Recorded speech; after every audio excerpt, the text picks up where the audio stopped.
sooner than later. It'll be bigger than 2008, but the next one's going to be strike three. We've had 2 warnings.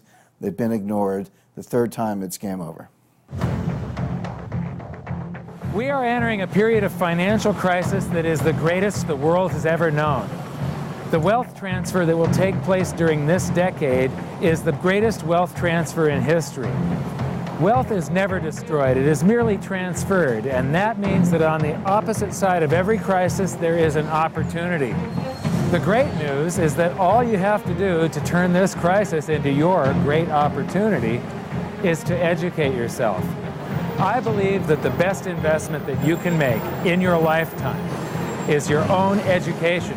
Education on the history of money, education on finance, education on how the global economy works, education on how all of these guys, the central bankers, the stock market, how they can cheat you, how they can scam you. If you learn what is going on and how the financial world works, you can put yourself on the correct side of this wealth transfer.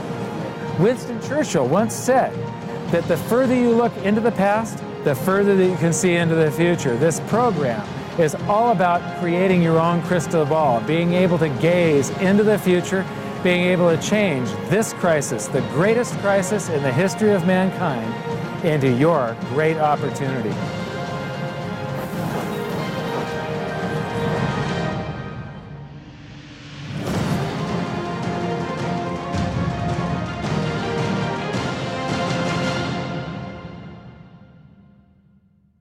Hi. In the last episode of Hidden Secrets of Money, I spoke with Harry Dent about deflation and the reason that we both feel that it's absolutely inevitable.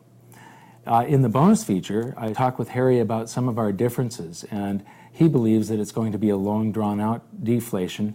I believe it's going to be a very short-lived deflation, followed by potentially a hyperinflation.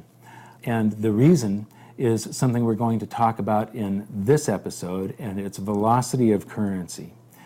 And that is all controlled by psychology. I'm very fond of saying that the economy is both psychological and psychological. It runs in waves and cycles, and those waves and cycles are very logical because of the psychology that's going on behind it, and that psychology controls the velocity of currency. Now, I like to teach through the looking glass of history, so I'm going to read you a little bit of my book because there's a perfect example of this in the Weimar hyperinflation. And after I'm done with the book, we're going to come back and we're going to look at some data so that you get a full understanding of what velocity of currency is and how it affects you.